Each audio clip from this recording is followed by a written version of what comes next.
नमस्ते, मेरा नाम डॉक्टर सुनील मुरेकर और रहेजा हॉस्पिटल माहिम मुंबई, यहाँ पर मैं शल्य नेत्र चिकित्सक के रूप में काम करता हूँ।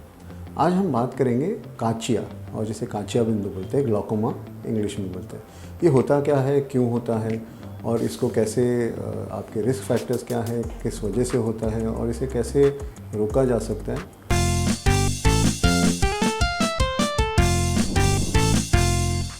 जैसे ये आपकी आंख अगर आप देखते हैं तो सामने की तरफ पुतली दिखाई देती है और पीछे की तरफ एक शटर होता है, पीछे आपका लेंस है, और ये आपकी फिल्म है जहाँ पे पिक्चर बनता है। तो ये जो लेंस होता है, कभी कभी ये लेंस के सामने जो शटर है और सामने की पुतली है, उसके बीच वाला एरिया होता है जिसे हम लोग गटर कहते हैं, या अंग्रेज़ी में, हमारी भाषा में उसको हम लोग ट्रेबेकुलर मेशोर बोलते हैं। तो जैसे आपका पानी आता है घर में बेसिन में, तो पानी आता है, जो निकलने का जगह है, जैसे सिंक कहते हैं, जो वॉश बेसिन होता है उसके सिंक के जैसा होता है, वहाँ पे अगर ब्लॉकेज होती है तो पानी बाहर नहीं जा सकता। पानी तो आ जाता है इधर, रक्तवाहिनियाँ आती हैं, यहाँ तक रक्त अंदर नहीं जा सकता है, नहीं तो पूरा सब कुछ लाल हो जाएगा। पानी अंदर छोड़ता है, सारा पोषण तत्व अंदर जाते हैं और उस एरिया से पूरा 360 डिग्री एक एक जगह से वो निकल जाता है।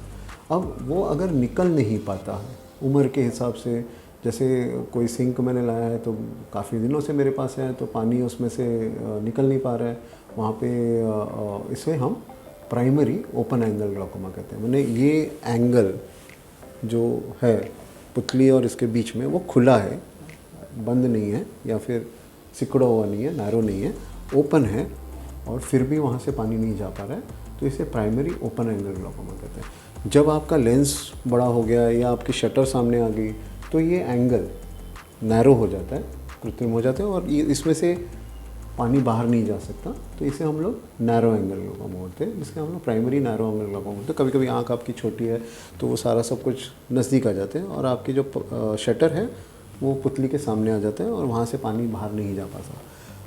तीसरा चीज़ जो होगा, ये हमने कह दिया कि प्राइमरी है, या यहाँ पे कोई दूसरा किस्म का आपको कोई बीमारी नहीं था, कुछ चीज़ नहीं था।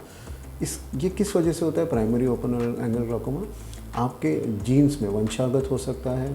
कभी कभी आपको मायोपिया, माने चश्मे का नंबर मोटा है, वो एक रिस्क फैक्टर है। आपको अगर दूसरी चीज़ें होती है जिसमें हम रिस्क फैक्टर्स बोलते हैं कि आपके फैमिली में आपके दादा परदादा किसी को हो जाएगा, वो जेनेटिक हो गया फिर से, तो ये सारे रिस्क फैक्टर्स होते हैं primary angle glaucoma, open angle और क्लोज्ड एंगल ग्लॉकोमा। जो सेकेंडरी ग्लॉकोमा मतलब दूसरा कोई कारण है, तो अगर मुझे चोट लगी है, चोट लगने की वजह से वो मेरा जो बाहर निकलने का जगह है वो बंद हो चुका है, या फिर मैंने स्टीरॉयड नाम की कोई दवा ली है, उसकी वजह से वहाँ पे बंद हो चुका है, तो इसको स्टीरॉयड इंड्यूस ग्लॉकोमा कहते हैं। या फिर सूजन आ गई है, इन्फ्लेमेटरी ग्लॉकोमा कहते हैं, या फिर ट्रॉमेटिक मार लगने की वजह से, तो ये सारे सेकेंडरी ग्लॉकोमा हो गए। ये भी ओपन एंगल हो सकते हैं, ये भी क्लोज एंगल हो सकते हैं। तो इसमें ग्लॉकोमा में होता क्या है, जो प्रेशर अगर आपका बढ़ता है तो बढ़े हुए प्रेशर की वजह से जो पर्दा होता है, जो रेटिना कहते हैं, जो फिल्म है आपके कैमरा की, उसमें छोटे छोटे बाल के जैसे फाइबर्स होते हैं, नसें होती है, जो सारी यहाँ से एक नसें, यहाँ से एक नसें, यहाँ से एक नसें, यहाँ से, और वो सब बाहर की तरफ जाए। तो मुझे समझिए मैंने इधर कट मार दिया और मेरा ये चमड़ा ऐसे कर दिया, तो एक एक बाल को मैंने बीच में खोल कर दिया, पीछे से जा रहा है, तो मेरी आँख का इस तरह से कुछ हिसाब होता है। तो अगर मैं इसे प्रेशर दे रहा हूँ, अगर मैं बाल के ऊपर ऐसे दबा के बैठ गया, थोड़ी देर में बाल वहाँ से झड़ना शुरू हो जाएंगे, या फिर उम्र के हिसाब से बाल झड़ना शुरू हो गए, तो आपकी जो चोटी है वो पतली हो जाएगी, कुछ जगह से आपके बाल गायब हो जाएंगे। तो इसे हम लोग, जब नसें निकल जाती है तो आपको सामने किसी एक एरिया में दिखना कम हो जाता है, या फिर आपको लाइट ज़्यादा लगती है।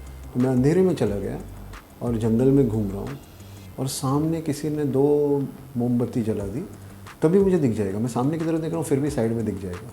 लेकिन अगर 2 के बदले में मुझे 4 मोमबत्ती लग रही है, मुझे 10 मोमबत्ती लग रही है, मुझे 15 मोमबत्ती, तब पता चल रहा है कि साइड की नसें पहले जा रही है, और साइड की नसें जाने की वजह से मुझे नज़र साइड में कम हो रही है, पहले अंधेरे में जंगल में। तो आपको ये पता कैसे चलेगा कि मुझे ग्लॉकोमा है और उसकी वजह से मुझे कोई दिक्कत हो रही है? आपको पता चलने के लिए आप रात में पेशाब करने के लिए उठे हो या किसी चीज़ के लिए उठे हो और आपको साइड की कोई चीज़ नज़र नहीं आती, कोई टेबल से पैर लग जाता है, तब किसी को अगर बहुत सोचे उसके बारे में, तब शायद उसे पता चले कि मुझे नहीं दिख रहा है। लेकिन ज़्यादातर लोगों को पता भी नहीं चलेगा कि रात के अंधेरे में मुझे साइड का नहीं दिख रहा है, रात में कोई उठता भी नहीं है शायद। तो इसको जानने के लिए आप कौन सी जांच करेंगे? तो जैसे मैं हॉस्पिटल में हूँ, अगर मेरी नसों को आप आदमी समझो तो हम दो चीज़ करते हैं, कि कितने आदमी हैं और कितना काम कर रहे हैं। तो हम नसों को मेजरमेंट करते हैं, तो OCT नाम की एक चीज़ होती है, उससे हम लोग देखते हैं कि नसों के ऊपर कितनी नसें गायब हो चुकी हैं। लेकिन ये गायब होने के पहले क्यों गायब हो रही है? प्रेशर की वजह से होती है। तो आँखों का प्रेशर नापा जाता है, कभी कभी हवा से प्रेशर नापते हैं, कभी कभी मशीन पर बिठा के टच करके प्रेशर देखते हैं, और वो पता चलता है कि 20 या 21 के नीचे प्रेशर होना चाहिए। लेकिन कभी कभी कुछ लोगों को प्रेशर अगर कम भी हो, जैसे हम लोग नॉर्मल टेंशन ग्लाइकोमा बोलते हैं, बोले 14 है, 15 है, लेकिन फिर भी उनकी नसें गायब हो रही है। तो ये सोचने की बात होती है कि नसें मेरी आदमी के जैसे हैं, तो मैंने उनके ऊपर, मेरे यहाँ पे काम करने वालों को ज़्यादा प्रेशर भी नहीं डाला है, लेकिन मैंने उनको पगार नहीं दिया है। तो कभी कभी प्रेशर कम है लेकिन ब्लड सप्लाई बराबर नहीं है, जहाँ जो पोषक तत्व है वो नहीं पहुँच रहे, तब भी वो निकलते जाएंगे। तो इसे समझने के लिए आप समझिए जैसे कि मेरे बाल झड़ रहे हैं, तो मैं बाल कितने हैं वो देख रहा हूँ। आज मैंने देखा, अगले साल फिर से एक बार देखूंगा, उसके बाद वाले साल के देखूँगा। और जैसे हम लोग मार्केट को देखते हैं, शेयर मार्केट को देखते हैं, शेयर बाज़ार को देखते हैं, उसमें देखते हैं कि कितना गिराव आ रहा है और कितनी तेज़ी से आ रहा है। तो ऐसे हम देखते हैं कि नसें कितनी कम हो रही है। दूसरा हम चेक करते हैं कि कितना दिख रहा है। तो कभी कभी ये होता है कि नसें तो है सारी, आदमी सब है, लेकिन काम कोई नहीं कर रहा है। तो कभी कभी जो हमने मोमबत्ती की बात करी, तो वैसे एक कमरे में बिठा के, एक पेरीमेट्री नाम का चीज़ होता है, इसके ऊपर बैठा के आपको लाइट दिखा के, उसमें आपको कितनी लाइट लगी साइड में, इधर उधर, और आज की डेट में आप कितना लाइट आपको लगता है, अगले साल कितना लाइट लगता है, कितना कम हुआ, वो आपकी उम्र के हिसाब से सही है, तो फिर हम ज़्यादा कुछ सोचते नहीं। लेकिन आज आपके उम्र के हिसाब से सही है, लेकिन अगले साल आपके उम्र से ज़्यादा आपको लाइट लग रही है उम्र के हिसाब से, तब तो ये नसें काम नहीं कर रही है। तब आप दो चीज़ देखेंगे, प्रेशर कितना है और ब्लड सप्लाई कितना है। और ये दोनों चीज़ को स्टेडी रखने के लिए, कुछ लोग मुझे बोलते प्रेशर तो मेरा नॉर्मल है सर, प्रेशर तो ना, आपके लिए नॉर्मल वो प्रेशर है जिसमें आपकी नसें और निकलना शुरू नहीं हो रही है। मैं तो बाल के ऊपर प्रेशर नहीं देता, बाल झड़ने नहीं चाहिए। दूसरा है कि पोषण मिल रहा है कि नहीं, तो आपके बाल झड़ने भी नहीं चाहिए। तो OCT नाम की कोई चीज़ होती है, वो स्टेडी रहनी चाहिए, वो वैसे के वैसे, उसमें कोई गिराव नहीं आना चाहिए।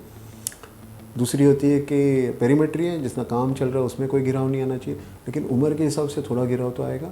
तो उसको मद्देनज़र रख के हम लोग ये देखेंगे कि उम्र के हिसाब से जितना गिरना चाहिए उससे बहुत तेज़ी से ज़्यादा तो नहीं गिर रहा है। कभी कभी गिरता है, लेकिन मुझे ये लगता है कि मैं अंधा होऊंगा 150 साल की उम्र में, जिस हिसाब से मेरा ये मार्केट के जैसा या बाज़ार के जैसा नीचे जा रहा है, तो मेरे को जो अंधत्व आना है वो 150 साल के आएगा। तभी हम ज़्यादा इसके बारे में टेंशन नहीं लेते हैं, ज़्यादा इसमें घबराते नहीं हैं, क्योंकि ये बहुत धीरे धीरे जा रहा है। तो हमारा जो औषधि देते हैं और जो उपचार करते हैं, उसका ध्येय ये होता है कि आपकी नज़र, हर किसी की नज़र उम्र के हिसाब से तो कम होगी, लेकिन उतनी ही जानी चाहिए जितनी उम्र के हिसाब से जाती है। उसको जाने से तो रोक नहीं सकते, उम्र को तो रोक नहीं सकते, लेकिन उसे फटाफट जाने से रोकना है। और मेरा जितना ज़िंदगी है, जितने सालों तक मैं जीने वाला हूँ, उतने साल तक मेरी नज़र मेरे साथ रहनी चाहिए। इसके लिए आप दो चीज़ करेंगे, प्रेशर कम कर रहे हैं। प्रेशर कम करने के लिए आप दवाई डालिए तो जो पानी अंदर आ रहा है वो थोड़ा सा कम हो जाता है। दूसरी दवाई होती है, इसको खोल देते हैं जाने के लिए, तो हम आई ड्रॉप से दवाई डाल के उसको प्रेशर को कम करते हैं। तीसरी होती है कि अगर आपका ये सामने आ चुका है शटर, तो उसमें कभी कभी लेज़र कर लेते हैं, होल कर देते हैं, छेद कर देते हैं ताकि निकल आए। और तीसरी चीज़ होती है कि आप एक ऑपरेशन करके प्रेशर कुकर के वॉल के जैसा एक छोटा छेद कर देते हैं, जिसमें प्रेशर ज़्यादा हो गया तो सारा पानी वहाँ से बाहर निकल आ सकता है, जिसे हम ट्रेबेक्युलेक्टमी सर्जरी कहते हैं। तो अलग अलग तरीके से आपका सर्जरी या दवा करके आपका ये चीज़ रोका जा सकता है या इसे कम किया जा सकता है। जो नज़र गई है वो वापस लाना इसमें बहुत मुश्किल है। जैसे मेरे बाल झड़ गए, वो झड़े हुए बाल तो वापस नहीं आने वाले, लेकिन जितने हैं उसे मुझे साबुत रखने हैं। उम्र के हिसाब से वो भी थोड़े थोड़े जाएंगे, लेकिन अगर जो जा रहे हैं वो इतनी तेज़ी से नहीं जाना चाहिए। तो कभी कभी कोई आदमी निराश हो जाता है कि मैं दवा कर रहा हूँ सर फिर भी नज़र जा रही है, लेकिन बहुत धीरे धीरे जा रही है आपकी ज़िंदगी में। आपको इसमें अंधत्व या फिर आप सुबह में चल रहे हैं वहाँ पे कोई दिक्कत ना हो, इसका हम ध्यान रखने की कोशिश करते हैं। तो आप समझिए और डॉक्टर के साथ कोऑपरेट करिए। ये नहीं समझिए कि मैंने दवा की, हमने ऑपरेशन किया लेकिन नज़र तो वापस नहीं आई। ऐसे सोच के अगर दवाई आपने कम कर दी या बंद कर दी तो ये नज़र हमेशा के लिए जा सकती है। तो आप समझिए, अगर नहीं समझ में आता है तो डॉक्टर से फिर से पूछिए, अपनी भाषा में पूछिए कि क्या कोशिश कर रहे हैं हम, कैसे क्या हो रहा है। और दोनों डॉक्टर और मरीज़ मिल के जब काम करते हैं तब इसमें अंधत्व आने की चांस बिल्कुल नहीं के बराबर हो जाती है। तो कांचिए से डरिए मत, डॉक्टर और मरीज़ मिल के कांचिए को रोक तो नहीं पा रहे लेकिन इतना धीमा कर देंगे कि मेरी ज़िंदगी में तो मेरी नज़र ना जाए।